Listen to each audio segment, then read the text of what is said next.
प्रधानमंत्री जी का जो है ये विनाश काल करीब है चुनाव। हम ये देख रहे हैं कि सरकार के इस हवाले से न नीयत ठीक है, न उनका तरीका ठीक है। हमारी डिक्शनरी में हिंसा का लफ्ज नहीं है, मनो शांति का लफ्ज है।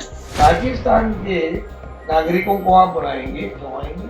और अगर कोई इस तरीके की भावनाओं से खेलता है, गलत ट्रैक पर गलत चीजों को लाता है, गलत अफवाहें फैलाता है। देश की सुरक्षा के लिए क्या करेंगे? विदेश नीति को कैसे सुधारेंगे कि हमारे पड़ोसी हमारे मित्र बन जाए और उल्टी सीधी काम करता है, तो मैं समझता हूँ कि ऐसे लोगों पर पुलिस को लगाम लगानी चाहिए। मैं तो बच्चों की बात तो नहीं करता। हम अमन शांति के लिए, अमन आवाम के लिए काम करते हैं। इसके माने हुए ये रक्षा मैनिफेस्टो है बीजेपी के मैनिफेस्टो में भारत के बेरोजगार नौजवानों को रोजगार देने का नहीं, बल्कि विदेश से बुलाकर बेरोजगारों की फौज को बढ़ाने का है।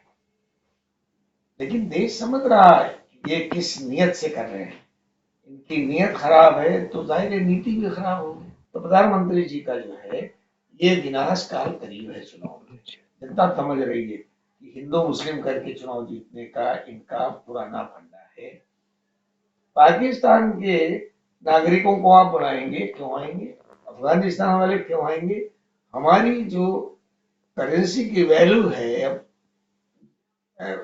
मोस्ट अनडेवलप्ड कंट्री के बराबर चली गई है। बेरोजगारी का हमारा इंडेक्स दुनिया में शर्मसार कर देने वाला है। और इस स्थिति में हमारे प्रधानमंत्री जी सीए को लागू कर रहे हैं। अरे उनको तो चाहिए था कि अपना जो मैनिफेस्टो था चुनावी की जनता को क्या देंगे। बेरोजगारों की फौज में बढ़ाएंगे बाहर से बुला के, या देंगे क्या उत्पादन देंगे? देश की सुरक्षा के लिए क्या करेंगे? विदेश नीति को कैसे सुधारेंगे कि हमारे पड़ोसी हमारे मित्र बन जाए? नेपाल दोबारा हमारा मित्र बन जाए, बांग्लादेश जो क्रिएशन है भारत का वो हमारा मित्र हो जाए। लेकिन ये तो करना नहीं उनको। उन्हें तो हिंदू मुस्लिम, कब्रिस्तान, शमशान घाट, हिंदुस्तान, पाकिस्तान, इसी एजेंडे पर चुनाव लड़ना है। और मैं समझता हूँ, पूरे देश में घूमता हूँ, भारत की महान जनता राइटिंग ऑन द वॉल्स, दीवारों में लिखावट को पढ़ रही है कि इनकी नीति में खोट है, गुमराह करने वाली नीति है, इनकी मूर्ख बनाने वाली नीति है। मैं बच्चों की बात तो नहीं करता, लेकिन जो भी जागरूक नागरिक है हमारा वोटर है, वो इस चुनावी एजेंडे सीए के एजेंडे पर इनको वोट नहीं करेगा, ये हमारा पूर्ण विश्वास है। और ये एनडीए सरकार जाएगी, ये एजेंडा बनेगा इशू, लेकिन राष्ट्र प्रेम और राष्ट्र को धोखा देने वालों के बीच का ये इशू बनेगा, बिंदु बनेगा, ऐसा मेरा। इसीलिए केरला की सरकार का तुरंत प्रतिक्रिया आई कि हम इस फासिस्ट एजेंडे, इस कम्युनल एजेंडे पर इम्प्लीमेंट नहीं करेंगे, क्रियान्वयन नहीं करेंगे। केरला सरकार इस पर अमल नहीं करेगी और सरकारें भी इस पर रिएक्शन देंगी, इसलिए कि भारत की 17 राज्यों में सरकारें भारतीय जनता पार्टी की सांप्रदायिक क्रियाकलाप से संतुष्ट नहीं है। ये इनके सांप्रदायिक क्रियाकलाप का एक उदाहरण है।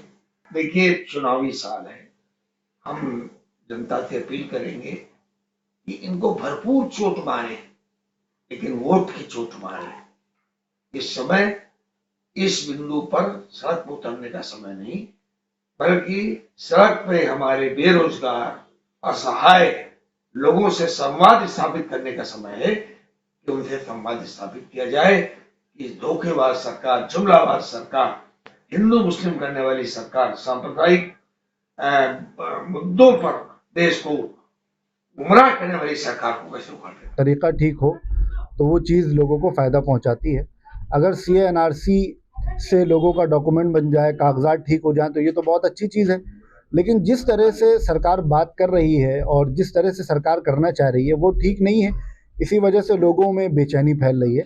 सरकार को चाहिए कि सारे देशवासियों को इत्मीनान मिले, उनको एतमाद मिले और उनको ये आश्वासन दिलाए कि किसी को किसी तरह की कोई हानि नहीं पहुंचेगी। और सरकार अपना मकसद स्पष्ट करे कि सरकार का सीए एनआरसी लाने का मकसद क्या है।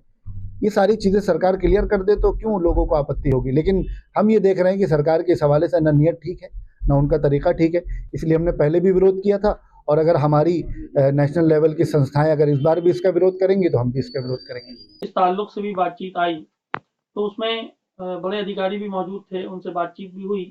तो कुछ कंफ्यूजन, कुछ डाउट, कुछ शुबहात हैं, जिनकी वजह से जो अभी क्लियर नहीं है, वहाँ रखा गया है उन शुबहात को। तो उसके बारे में ये है कि बैठ करके उन शुबहात को देखा जाएगा क्या है, फिर उसके बाद फिर कोई लाएअमल तैयार किया जाएगा। अब रही बात पुलिस का सड़कों पर आना, तो पुलिस जो सड़कों पर है, ये तो पुलिस क्या नाम पेट्रोलिंग करती है, इससे पहले भी करती रही है, त्योहारों के दृष्टिगत के ताल्लुक से भी वो करती रही है। और रमज़ान में रहमत का और बरकत का महीना है। मैं लोगों से ये भी कहना चाहूँगा कि आप जो है किसी किस्म की अफ़वाहों पर ध्यान ना दें, बल्कि अपनी इबादत करें और अपने कामकाज में मसरूफ़ रहें और किसी किस्म की किसी की भावनाओं को तकलीफ़ ना हो। आप अपनी इज़्ज़त और एहतराम के साथ अपने शहर में रहें, अपने मुल्क में रहें। मुल्क की सालमियत और शहर की सालमियत के लिए दुआ करें। ये बरकत का महीना है और अमन व अमान का महीना है। किसी भी ऐसे बात को फॉरवर्ड आगे ना करें जब तक कि उसको पढ़ ना लें या उसके बारे में समझ ना लें। अमन व अमान कायम रहे और इंशाअल्लाह ताला फिर बैठ के अगर कोई चीज़ डिस्कस होती है तो आगे देखा जाएगा। देखिए मैं फिर आपसे बता दूँ, ये हिंसा जो है ना हमारी डिक्शनरी में है, ना हमारे शहर में है, ना हमारे लोगों में है। मैं उन लोगों को बावर कराना चाहता हूँ जो हिंसा को आम करते हैं, वो सब काम करना बंद करें और लोगों को बरगलाएं कम, अपने काम से काम रखें। और अगर कोई इस तरीके की भावनाओं से खेलता है, गलत ट्रैक पर गलत चीज़ों को लाता है, गलत अफवाहें फैलाता है और उल्टी सीधे काम करता है, तो मैं समझता हूँ कि ऐसे लोगों पर पुलिस को लगाम लगानी चाहिए। और पुलिस जो आज सड़क पर है, जो उल्टे सीधे काम कर रहे हैं, उनको नज़र रखे और जो इस तरीके की हिंसा वाली बातें करते हैं उनको भी लगाम लगाए। और हमारी डिक्शनरी में हिंसा का लफ्ज़ नहीं है, अमन व शांति का लफ्ज़ है।